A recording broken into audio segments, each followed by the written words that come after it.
issue we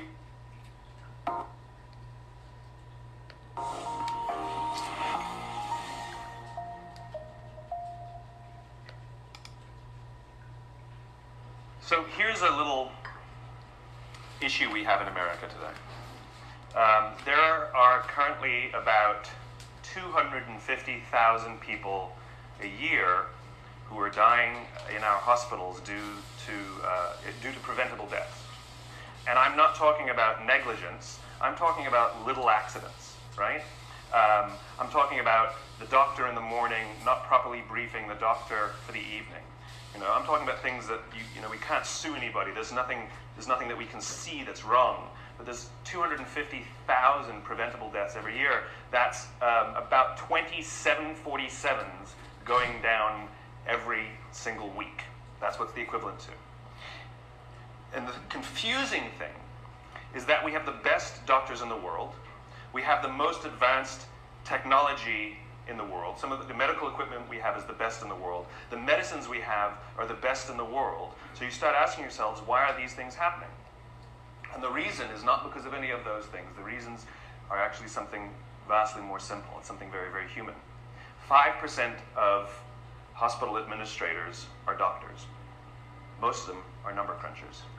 Hospitals are run like businesses. Hospitals are run by the numbers. And the problem isn't the people who are giving the care. They're very highly trained. The problem is the way those people are cared for. Because what we've done is we've created cultures in hospitals where the people who are doing the caring aren't cared for. And so all of these little preventable deaths are happening because they don't feel like they're a part of anything. They're just doing their jobs and they don't get along that well. And there's not a lot of camaraderie. And the impact is death, right? Now I use this example because it's exaggerated, because the impact is so powerful. But the problem is the same in our own companies, right? Which is we come to work and we're told, you must care for your clients, you must care for your customers, you must make them the focus of all you do, and yet why aren't the people who are managing us from the top caring about us? So yes, in a hospital the impact is worse, but the impact that we're having on the outside world is just as bad. In other words, we're not working at our best. We don't care for the things we're doing. We're not helping each other is the most important part. And the residual impact is that we are unfulfilled by the work that we do. And when we're unfulfilled by the work that we do, we focus on the details. And when we focus on the details, we retract from each other. When we retract from each other, we feel lonely. And when we feel lonely, cancer goes up, heart disease goes up, diabetes goes up. In other words, by going to work, we're killing ourselves. Literally. There's another study that was released not that long ago that says that parents who work late, the negative impact that it has on their children is little to none. They may feel guilty as parents, but the negative impact that it has on the raising of their children is little to none. However, parents who come home from jobs they hate or don't love, their kids are more likely to be bullies at school. And now you think about the bullying epidemic we have in America, right? Where there's this disturbing number of young children who are killing themselves, suicides, because of bullies. The problem is not the schools, and the problem isn't even the parenting. The problem is the jobs the parents have. This is the importance and this is the power of the work that we do and the places we go to work, right? Most of us, like if you listen to the unemployment statistics, they say, we're all-time high, record high, 9 to 10% unemployment, right? And people go, oh my God, that's terrible. And I hear that number and I go, well, that means 91% still have a job, right? Now, granted, we want to get that employment number up, but that means 91% are still going to work. The question is how many of them are coming home fulfilled by the work that they do, and how many of them are waking up inspired to go back to work the next day. If we don't love our works, we don't look out for each other. And if we don't look out for each other, we feel lonely. If we don't feel lonely, all these negative things happen. So what example can I share with a creative audience about how to change this? The United States Marine Corps. I had the great honor last week of spending a week with the Marines. I spent a couple days at Camp Lejeune, and then I went for a few days to Paris Island to watch them go through boot camp. And this is it's a remarkable, remarkable human experiment that they're doing. And even though they know what works, they don't know why it works, but they don't need to know why because they know that it works, right? But what's happening is they're taking a group of strangers, people who don't know each other, who are showing up and within a very, very short period of time, learn to trust each other so much that they would give their lives for each other, right? And we know, anyone who's ever worn a uniform knows that no one runs into battle for God and country. It doesn't happen. It's for the guy to the left of me and the guy to the right of me. That's the reason they do what they do, right? And these sort of remarkable stories of heroism where people rush into very, very dangerous situations to save others. And they always ask the question, why did you do it? Why would you risk your life? Why would you put yourself at risk for them? And the answer is always the same, because they would do it for me. Soaring prices, mass shortages. What's next? Hi, I'm Chris Hurd here, and if you're like most people, you may have noticed some...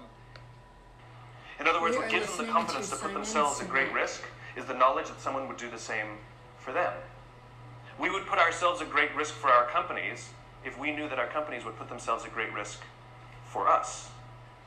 But they don't. So we don't. Now, one of the things that's remarkable about the Marines, and if you go read, and this is the most, I asked these young, and they're 21, 22 years old, some of these lance corporals, the grunts, the guys, the infantry. I mean, this is the lowest of the low, the ones we actually send into battle, the front lines. And I asked them, are you misunderstood in America? And they said, yes, unanimously. They all nodded. I said, what do people think of you? And one stood up and says, they think we're baby killers. I said, how does it feel? He says, it hurts. And when I say, well, tell me a story then that captures to you what it means to be a Marine, the feeling you have of being a Marine, tell me a story that captures it.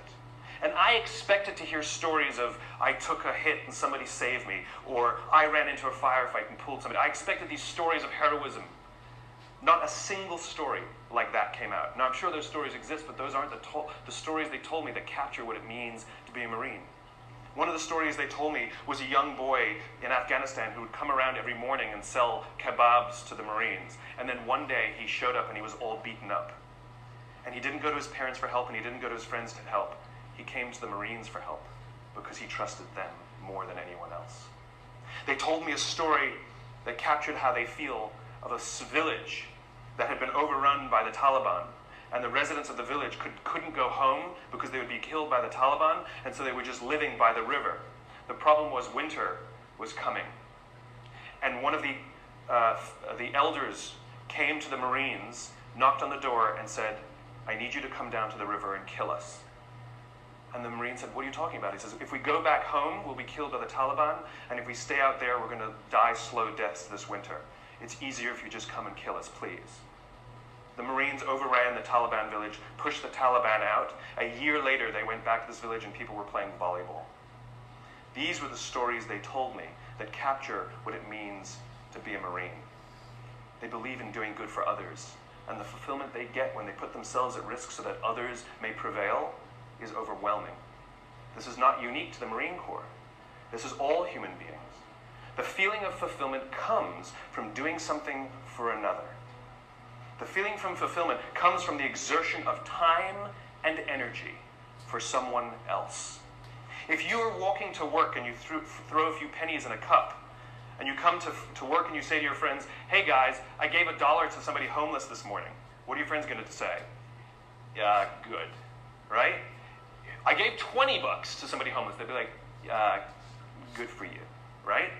What if you come in the morning and you say, hey, I gave up my Saturday and I went and painted a school in the inner city? People go, whoa, cool, wow, cool. And all of a sudden, not only are they inspired to do something good themselves, but the feeling that you have persists. The amazing thing is that when we do good for others, it actually inspires others to do good for others. This is provided for us primatologically, anthropologically. It's all part of the survival of the species. Sex feels good so that we'll do it, so we can procreate and perpetuate the species. But we're social animals, and so we have to provide for the fact that we'll maintain strong bonds and build cultures, right? Because that's what humans do. We're cultural animals. And so when we do good for others and we look out for those in our tribe, we look out for those in our group, it actually feels good. Biologically, it releases oxytocin. This chemical that's released when you do good for others is released, and it makes you feel good. And the amazing thing is the more oxytocin you have in your body, the more you want to do good for others. The problem is we've replaced this feeling, the exertion of time and energy, with digital communications. We've replaced it with headphones. We've replaced it with money, right? Think about the invention of money, right? It used to be, money, it used to be like you go to someone's house, you cook them dinner, and the deal was they'll do the dishes. Time and energy, exchange for time and energy. And someone said, I'll give you an IOU, right? Someone says, I don't feel like doing the dishes, so I'm going to give you an IOU that I promise to do them another day, right? And that's what money is. It is the promise for future goods or services. The promise of future goods and services. In other words, we've replaced our own time and energy with promises for someone else to do it another day, right? In other words, there's no exertion of time and energy. And so the feeling people get is that I did something for you and you did nothing for me.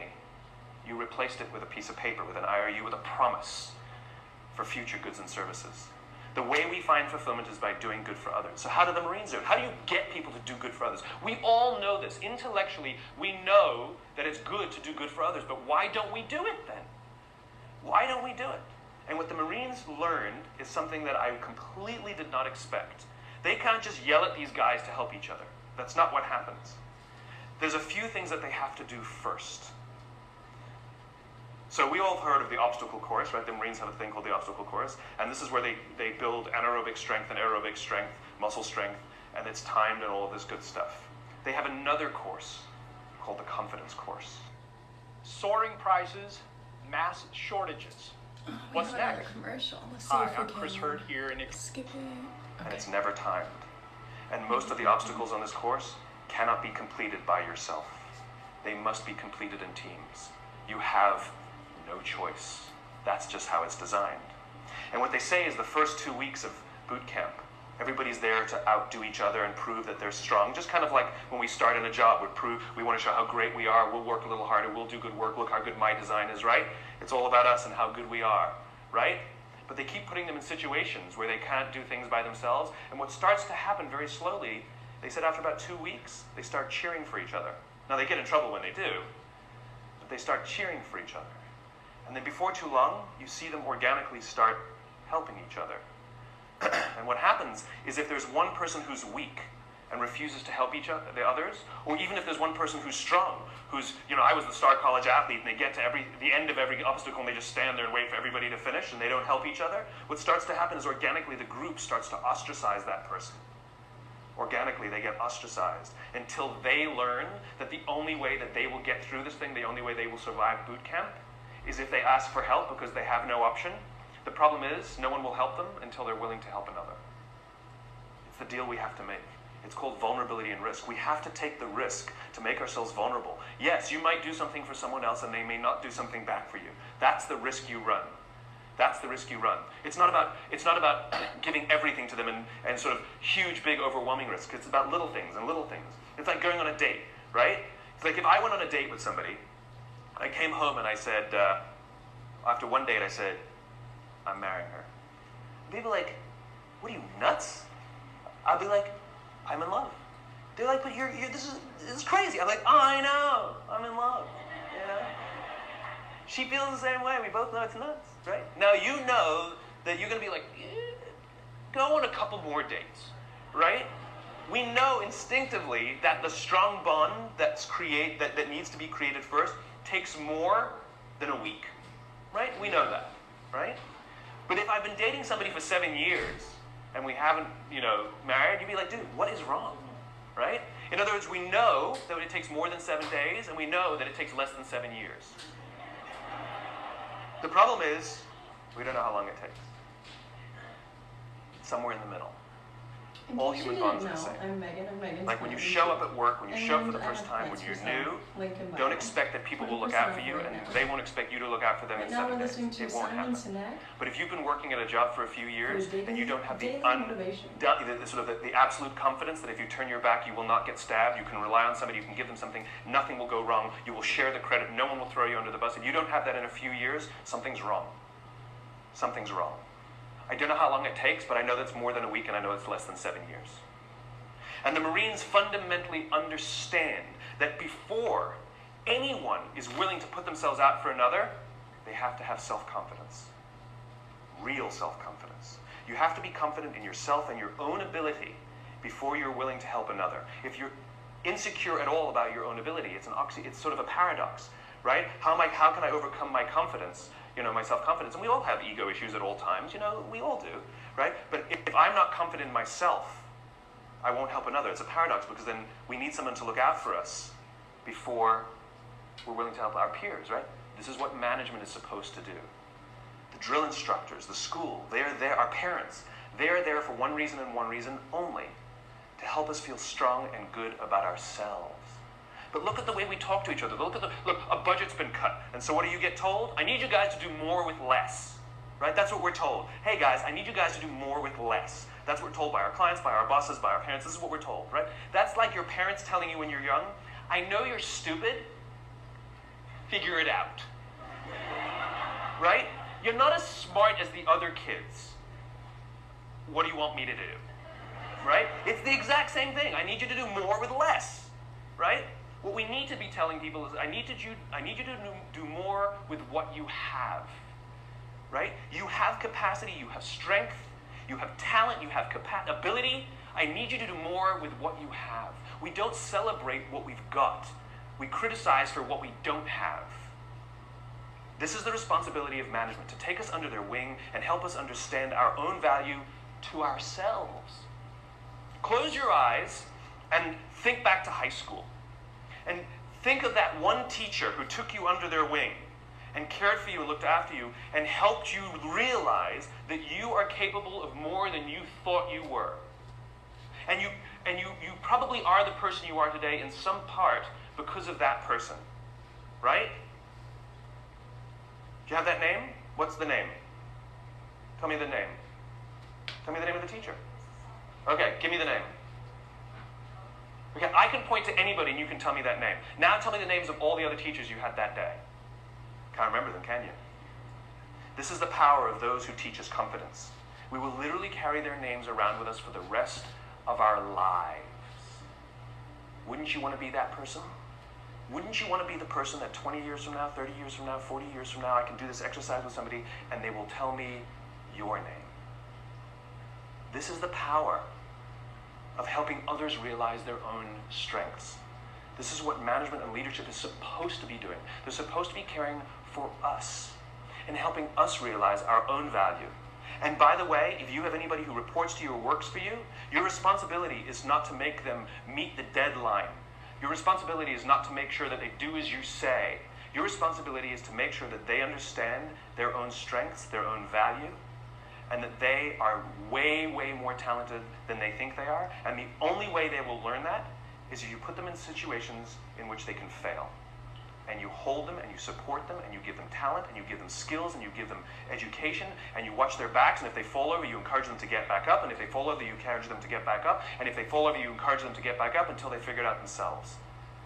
It's called confidence. It's your responsibility to help others find it, and it's others' responsibility to help you find yours. And the amazing thing is, as soon as you start feeling confident in your own ability, you naturally help each other. That's what happens. It's called trust. In the military, they give medals to people who are willing to sacrifice themselves so that others may gain. In business, we are willing to give bonuses to people who will sacrifice others so that we may gain. We have it backwards. And then we complain about how we don't love our jobs, and we complain about how the work is suffering, and we complain about how budgets are being cut, and we complain, and the first thing we do is blame each other and become more selfish and worry about my pay and my benefits and my this, and this is what happens. When we are unfulfilled, we look at the metrics and we say they're not good enough. When we are fulfilled, we don't care about the metrics. This is why when you have a job you love and you get a call that says, I'll offer you tons more money and great benefits, you're like, I'm not interested, I'm not interested, I'm not interested. I'm very happy here. But we'll give you more. That's not the reason I'm here. I'm here because I love it. I'm here because I care for the people I work with, and I'm here because the people I work with care for me. Wow, look at this.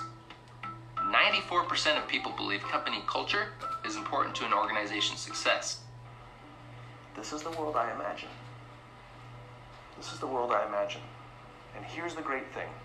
If you take little risks, I'm not talking about big things, little things. If you start doing little things for each other, the amazing anthropological response is other people will start doing little things for others too. I was walking down the street 2 days ago, and a guy's backpack was open and a whole bunch of paper fell out as he was walking down the street. And I happened to be behind him, and so my friend and I just sort of, we were in mid-conversation, and in mid-conversation, we never even stopped talking. We just bent down, sort of helped him gather his papers, handed them back to him, sort of pointed out that his book bag was, his backpack was unzipped, and he said thanks, and we walked on. It was like no big deal, right?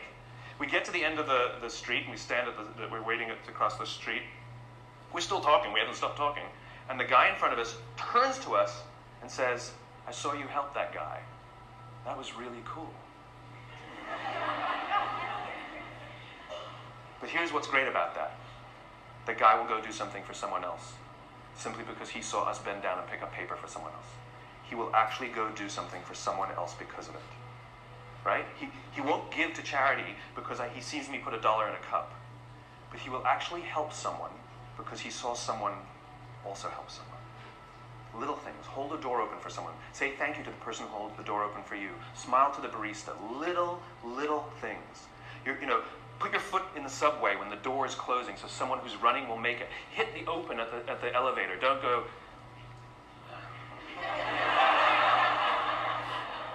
Or pretend you didn't see. That's the best one. Oh, I would have if I saw. Sorry.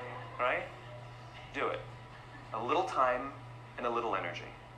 And you'll find around work that people give a little time and a little energy back to you. And you'll give a little more time and a little more energy.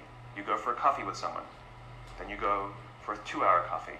Then you go for a coffee and a lunch. Then you go for a lunch and a dinner. Then you go for a dinner and a movie. And then you sleep over. And then you sleep over 2 nights. And then you go on holiday together. And eventually you get married. Right? It's slow. It takes time. And we can't rush it. If when we rush it, it's all fake. Do things for others and watch how much others do for you. But, go get yourself a cup of coffee from the coffee machine in the morning. Make one for someone else. It takes a little extra time. It takes a little extra energy. That's the point. That's the point. And here's the best part. You will feel so good at the end of the day. So good. Thank you very much.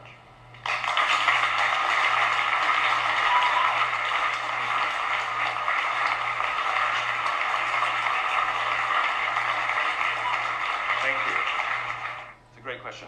How do you convince someone, sort of what are the metrics? How do you convince a skeptical audience of this trust metric? You don't, right?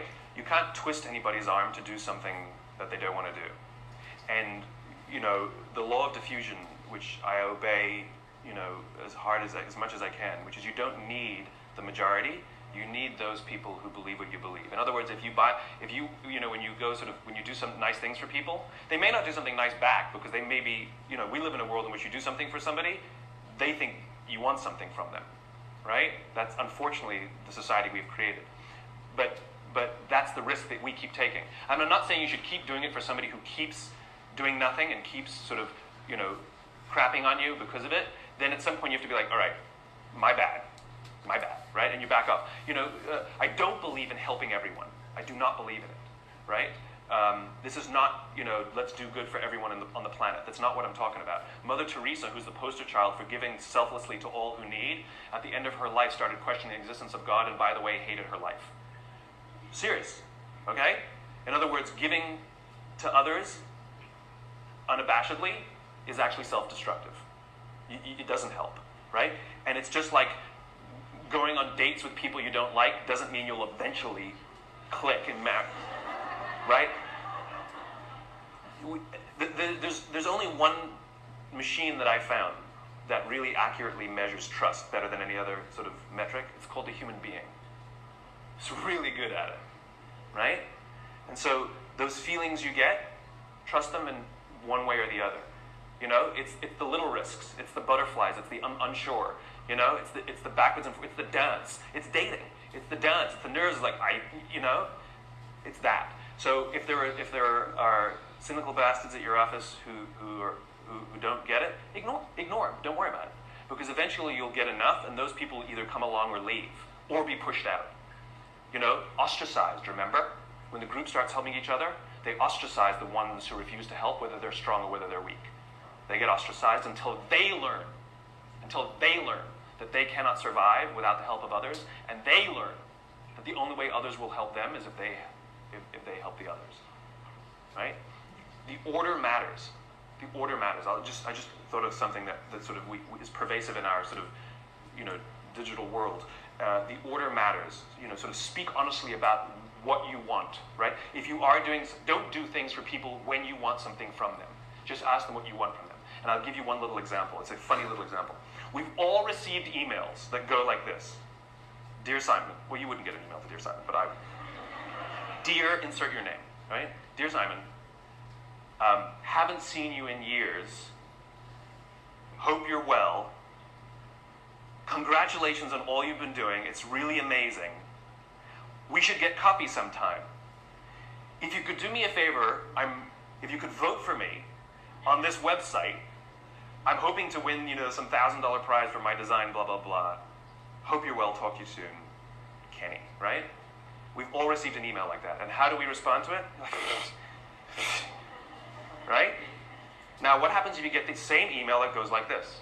Dear Simon, I'm hoping you could vote for me on this website. I'm trying to win some $1,000 prize for my design. I haven't seen you in years. I hope you're really well. Congratulations on all that you've been doing. We should get a coffee sometime.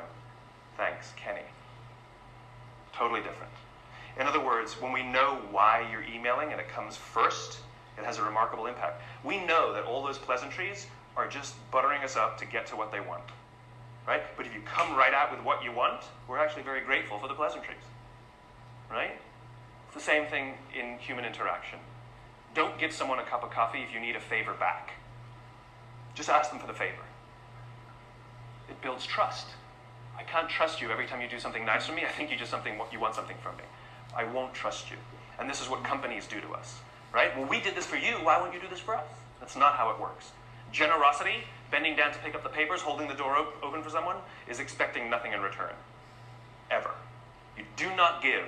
This is what happens in new business, right? New business is built on relationships. And so we build the relationship until we're comfortable to ask for the business. In other words, you were only befriending me till the point you felt that I would let down my guard and you could ask me for something. The whole time you were just waiting for that time. It doesn't work that way. If you actually want to build relationships, you build relationships without wanting anything. And that's how you build trust. You want to know why the Marines gave me this incredible access? I mean, literally, they said, Simon, anything you want to see, you got it. Anything you want to do, you got it. You can go. We went past signs that said, no observers, no civilians beyond this point. I'm like, can I take pictures? They're like, go ahead. You should see some of the pictures. They're unbelievable, right? I'm like right in there, Marines coming at me. We went out to the Crucible, and they're all like, they were like rolling in the dirt and like, going under barbed wire. And I'm like, I'm not joking either. They're like,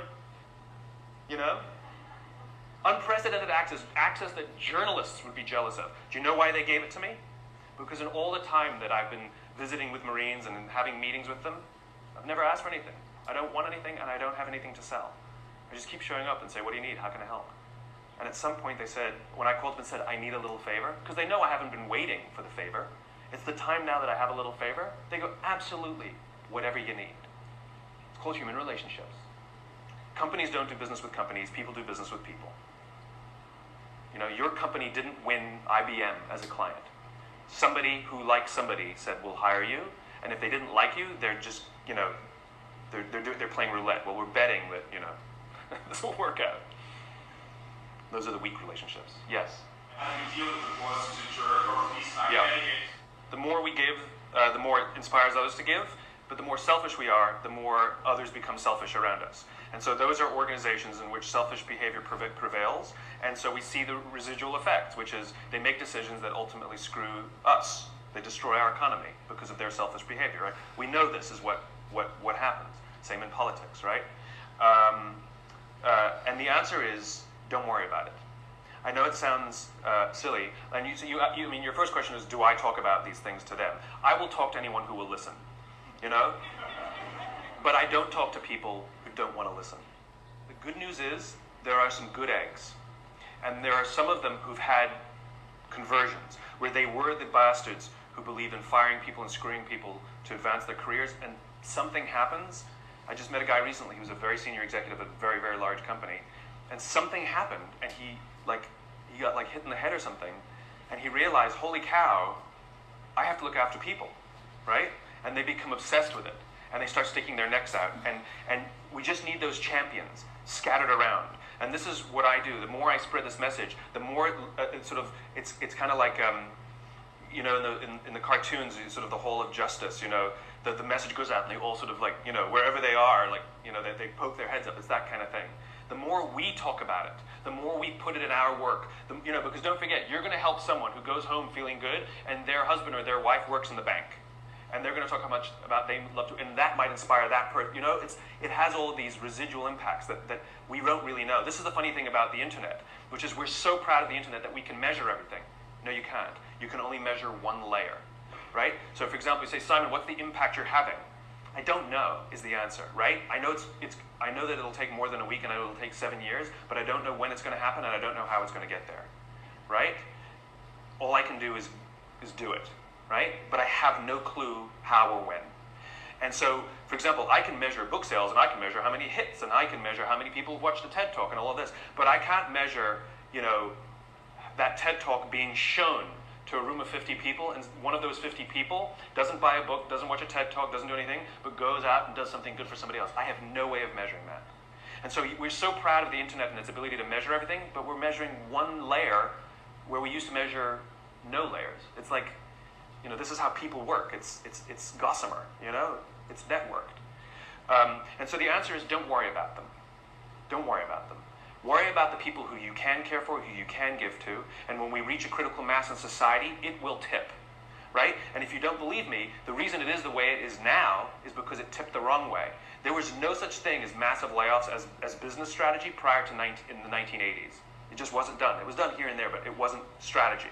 The idea of using layoffs to balance the books is a relatively new phenomenon that came for the increase of selfishness in the Gordon Gekko greed is good 1980s boom, right? This was also the same exact period, the 1980s, where the theory of shareholder value was put forwards, right? Because they had all of these people buying large companies and installing professional managers to run the companies that they bought, that they invested in, and they had a problem, which is those professional managers were paid for by the company, and those professional managers cared for the employees and the customers. And so the investors said, how do we protect our investments? We've got an idea. We're going to give them equity in the company and bonus them based on the performance, right? And so the shift happened where the CEOs started caring more about the investors and stopped caring about the customers and the employees. Those were theories introduced by some Harvard professor in the 1980s.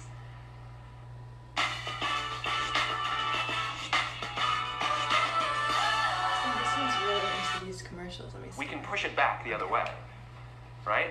We can push it back the other way, but we just have. And there's just just the other day, which company was it? One of the large banks, where the shareholders, Citibank. Yeah, Citibank. The shareholders voted. Majority shareholders voted against a fat pay package. That's unprecedented. It has never happened, even in hard times, even when the company is doing this. The shareholders it's just sort of a cursory thing where they approve the $15 million bonus for the CEO. They voted against it. It's non-binding, but it sends a shot across the bow saying shareholders now want you to be bonused if you do something good for others, even if the others is us. All right? The point is that it's starting to crack. And so let's just stick our finger in the crack, you know? Make sure that it keeps cracking. It swung one way, we can swing it back. The question was, can I talk about celebrating accomplishment while still asking for more, right? They did a study on kids who are really, really smart, like in all the gifted classes. Why is it when you're smart, you're gifted, and when you're stupid, you're special? Why is that? I was told my whole life I was special. It's not, never gifted. They took the gifted kids who were constantly told, "You're so good. Oh, thanks for that. I knew you'd do well. Oh, you're our best employee. You know, you're our best student. You're awesome, right?" And what happens is later in life they actually suffer because they're very afraid of taking risk, because they're very afraid of losing their position on the mantle. Okay?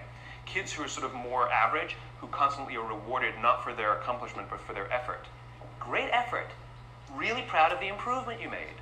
What they find is they do very well in life because there's no shelf, there's always more. There's more effort, right? And so you want to reward and acknowledge effort, even if they don't hit the goal. It's the delta. But at the same time, if it goes backwards, you'd be like, dude, what's going on? Like, we shouldn't be giving ribbons for everyone who competes, right? Because what we're teaching people is, if you do nothing, you get a medal, right? And the funny thing is we're creating a generation that's feeling very hollow, and it's feeling, this sense of entitlement that people complain about Gen Y. The entitlement is, I don't feel like I've accomplished anything. And the funny thing is about human beings is the way we feel accomplished is when we exert energy and time and reach a destination, right? And the more energy and time that we have to suffer through, especially if we suffer together and we get somewhere, it is overwhelming. Think about the best jobs you've ever worked on. Was it the best design? Was it the best results that the company had because of your project? Or was it an absolute hell project that you worked together and you came out on the other end and that you got it done at the deadline and you're like, that was amazing. It was the hell projects. It was the things that we had to go out of our ways more, do things for each other, right? Things we weren't thinking of doing. I was wrapping packages. I was doing stuff that designers aren't supposed to do. This is what produces that, right? And so, okay. The thing is about... we did a motivational, let me see what this one's called. It's called Daily Motivation by Simon Sinek, and every day I am doing yoga at 8 a.m. So if you all haven't stayed tuned, I do it every day, 8 a.m. live. And I do it as a form of self-discipline and consistency for myself. So yoga is not something that I've really done before. I had maybe a few times. Your mom's? Oh, Mama Maria, if you are here, happy birthday. Papa D, if you're here, happy birthday too. Thank you all for always watching my yoga in the mornings. I appreciate you and love you all so much. You all are such big, you all are so enthusiastic and supportive of me. So I really love that. Thank you, Mama D, Mama Maria, and Papa D. Okay, so let me see what has been going on here. Somebody say happy birthday, Mama Maria, because it's my Nona's birthday. So anyway, I wanted to let you guys know that I'm Megan of Megan's Plant Boutique. I sell plants on my website, megansplantboutique.com. You can see the link in my bio. It's actually connected to my Etsy shop right now. So if you all are wondering why I do this yoga, it's because I'm trying to give myself a little bit more self-discipline and consistency in my life. And you got to train your mind. It looks like I'm training my body. I'm training my mind here. So what I'm doing is I'm telling myself to obey myself. A lot of times we're over here in life just going out, getting whatever we can to get by. But this motivational speech today was about how the Marines are very different from corporations. How the Marine Corps, they're focused more on, sacrifice of self, whereas corporation is more sacrifice of others. So no one's typing. The Hannah gang, am I? Yeah, where is everybody? You guys are always quiet in the mornings, but I did want to say that the speech today, I was trying to find meaning in it for myself, and sometimes when you have a hard time finding meaning in a speech for yourself, maybe you need to listen to it again. So what this one was really saying was that in the Marines, these guys who are the biggest of the big, the smartest of the smart, they go in for the first couple of weeks and they go and try to prove themselves as the best for, at what they are, what they do. Or I'm the top athlete in my school and I was the bestest of the best. And I get it. A bunch of machismo men out there trying to do the machismo thing. I will go back and read some of these. You understand the one-handed gang? I don't know what that means. Megan, my drink expression. Hi, Papa D. Love your plants. Thank you, Tara Lane. Thank you all for joining today. Thank you all for following and giving me likes. Tapping that screen is very helpful to keep my, first of all, my self-esteem up. But second of all, to keep these lives streaming to other people.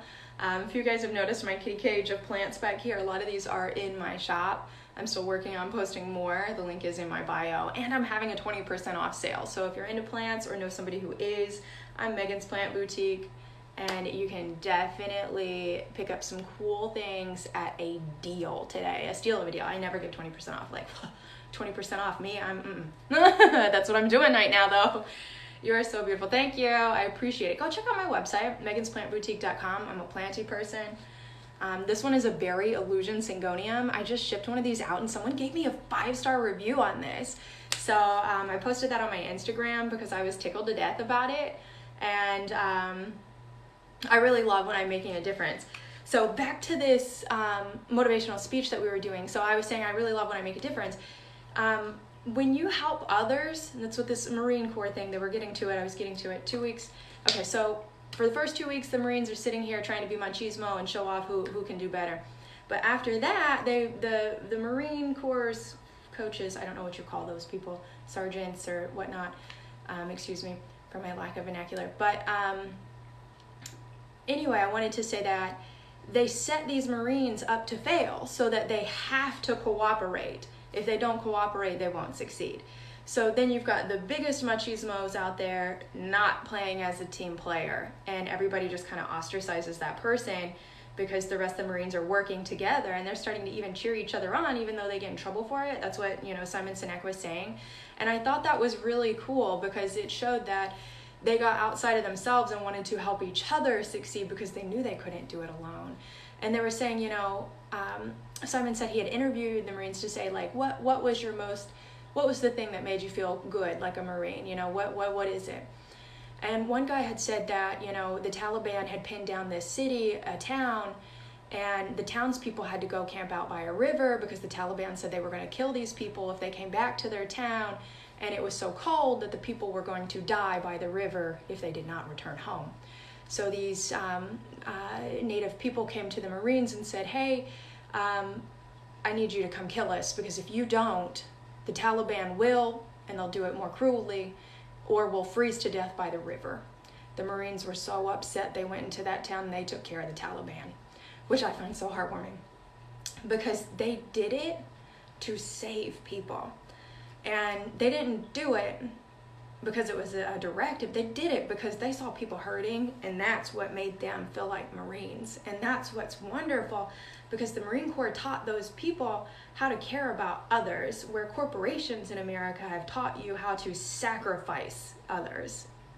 And that's what I think that this message was about. The Simon Sinek, the way that we work together. He was saying sometimes our jobs are killing us because our managers, unlike the Marine Corps corporals, don't encourage us or build our confidence or whatnot.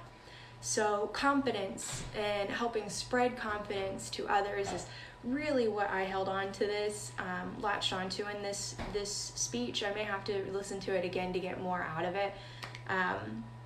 But I thought it was really nice because it was basically saying be a team player and help others. Somebody drops something, pick it up for them without asking for something in return.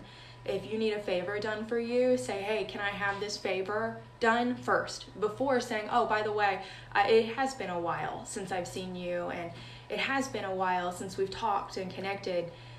So I would like to go out for a cup of coffee, but you ask them for what you wanted first. That way you're not trying to butter them up with pleasantries to get them to say yes. So I like that too. Like tell people what you want from them before you just try to butter them up, because most people here now these days think that if you give them something that they want something in return. Somebody tries to hand you a rose in New York, they want money for it, So I thought that was pretty interesting. But I've talked a lot about this motivational speech. I haven't talked a lot about my business. I'm Megan of Megan's Plant Boutique. I made this cute little outfit for my yoga that I've been doing now consistently since the last day of September, actually. So I'm really proud of my ability to stay with it. I mean, I knew I could. I just didn't know what to expect. So I'm kind of thrilled that so many people show up for my morning stretch and breathing. So I do appreciate that. Hello, everyone. Thank you all for joining. My mom gave me these eyes. My dad helped. Thanks. If you haven't been to my page, my profile, my link is in my bio for megansplantboutique.com. I'm a plant person, plants only, plants people, plants. That's what I'm into. If you like photosynthesization, you're gonna like my page. I will flex my bicep if you go to my website, megansplantboutique.com. Or click the link in my bio. I am a plant person. So this is a berry illusion syngonium. Some people call these, did I say syngonium already? They always call them syngonium because that's the scientific name. But the common name, what us normal people call them, or people who aren't trying to like summon a demon when they're trying to say a plant name, they say arrowhead plant. Because, you know, you see the leaves. They look like an arrowhead. Am I right? Am I right? Am I right? If I'm right about this looking like an arrowhead, can you tap that screen? Does this look like an arrowhead to you? Does it? Does this look like an arrowhead to you? No one's tapping the screen. They're saying no. Oh, I got one. Okay. So, okay, flex, please. I'm going to flex on you with my 20% off sale. So that's what I got going on in my shop. If you haven't seen it, then you should. So I'm here for people who are trying to build motivation to get through their day. I'm here for people who are trying to increase their plant collection. You see it. I'm not here for people who are looking for that OF content. Not one of those girls. So if you're here for that, I mean, I think you should find somebody else. But I'm a plant person. I'm here for promoting my business. I'm here for promoting well-being. I'm here for promoting self-care. And I'm definitely going to be here every morning at 8 to show you a new plant of the day. Look at those roots popping through there. You see that? That is a root. Someone just bought one of these last week, and I got a 5-star review for it, and it tickled me to death. The comment that they left, oh my gosh, if you haven't seen it in my reviews, oh my god, it made me feel so good. Because I knew that that person really loved the thing that they got, and that made me feel good. Because I grow these with love. So if you're into plants, or you need a gift for someone, let me tell you, I have tons of gifts for people. I have kits, propagation kits. If you're not sure what a propagation kit is, then you should go check out my website. So what I'm gonna do is start taking relevant plant questions if anybody has plant questions. I'm not a yogi, just so you know, I'm not a yogi. I don't know poses and things like that. And my information and knowledge that I know is limited to plants. I know a little bit about yoga, but I love plants. So if you haven't seen my Etsy shop, you should go see them because I've added a bunch of stuff in there. How do I get my spider plant to produce babies? Well, you have to give it a good environment. So, I mean, it's got to feel safe. It needs bright light, so an east window that gives it high light would definitely encourage it to grow, but we are going into winter. So as we go into winter, things do slow down in growing. They won't stop growing, they won't stop requiring water and sun, but they're gonna slow down a little bit. So if you keep your plant in maybe a foot or two away from a east-facing window, I'm keep looking off to the side because I'm actually looking at my spider plant that's hanging in my east-facing window, and it's doing great, and I just cut a baby off of it the other day. You're welcome. So just make sure, I feel like they go through water really quickly. Maybe that's just mine. I have a Bonnie, and my Bonnie is curly. She goes through water pretty quick. But I cut my first baby off of her, and she's super variegated, so I'm really excited to see her root. And I wish you luck on your spider plant too. I always joked that I wouldn't have any snakes and spiders in my house, but I have a snake plant, I have a spider plant. It's my plant joke of the day. There's still 65 of you here, and I only see Tara Lynn asking questions. So I'm gonna take a sip of this coffee.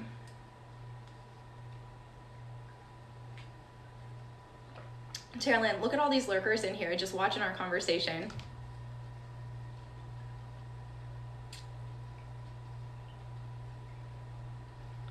I guess people are feeling a little low energy today. So let me tell you guys.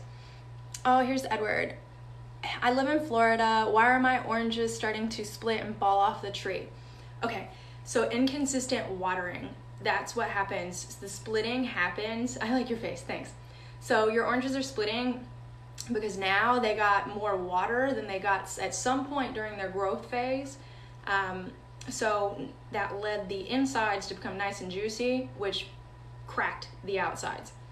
So that's like, when you get dry lips or something, you normally hydrated and then one day you get a chapped lip and your lip splits open a little bit. Same thing with an orange. So luckily our lips don't fall off. So having gardens is one of the best things we can do for our health and the planet. It says screens kill. Screens do kill, by the way. And having gardens is the best thing we can do I totally wholeheartedly agree with that. I mean, I try to have like a lot of plants in my house. These are just the ones that you guys can see. But I think they're so good. And NASA even says that snake plants are great for your, oh my God, great for your, cleaning your air at your house. I must have been sweating stuck to my little knee mat there a little bit. Tap the screen to show support, for sure. Watch me, I'm gonna tap the screen. Did you see all those hearts pop up? I'm gonna do this. Look, I'm looking blurry. There's a heart that's up there by Megan's Plant Boutique by my name at the top. And I bet you all can't make it explode because I'm tapping so many times. I'm gonna tap, tap, tap, tap, tap, tap, tap. That's why I'm still blurry. And I'm gonna go up here and tap the big heart. Oh, and I just gave myself 97 likes. That's self-care if I tell you what. Matt Jr. 333 is my moderator. He is also my husband. He kills this game. He's good at it. So he makes sure that none of y'all are being wild in here. And if you are being too wild, he'll get you out. But he's also here to let you know the links to my bio. And he answers questions throughout my yoga. Like, what is she listening to? Where is this? He's very helpful. He also helps me with my business in Megan's Plant Boutique. So thank you all for being here. Do you recommend any specific indoor lights? Personally, I've found success in some that are on Amazon. They're like this up here. And I found them at a really good price and they have high watts. This one is like, I think it said it used like 9 watts of energy, but it put out 25 watts worth of energy or lumens. I have a hard time talking about lumens and things like that and how that wave of light is. I just know that plants need some purple lights and like, cause that's blue and red, and the blue and the red make them bloom or leaf. It's good for their foliage.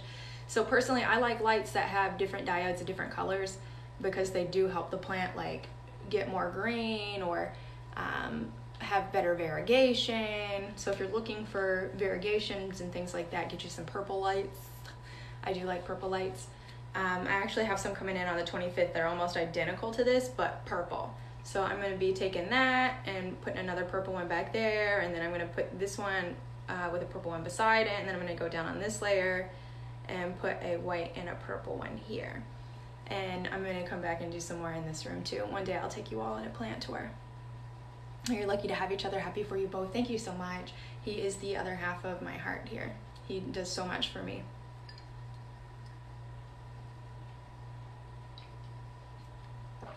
There are 73 of you still here.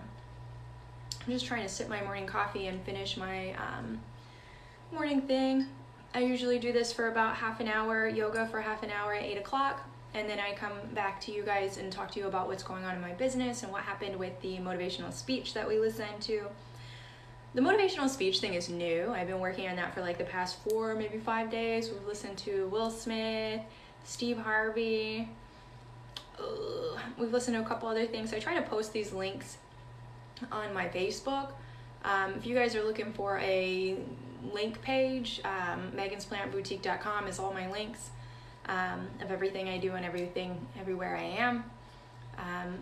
In case you wonder where I am on Instagram, Facebook, Twitter, YouTube, TikTok.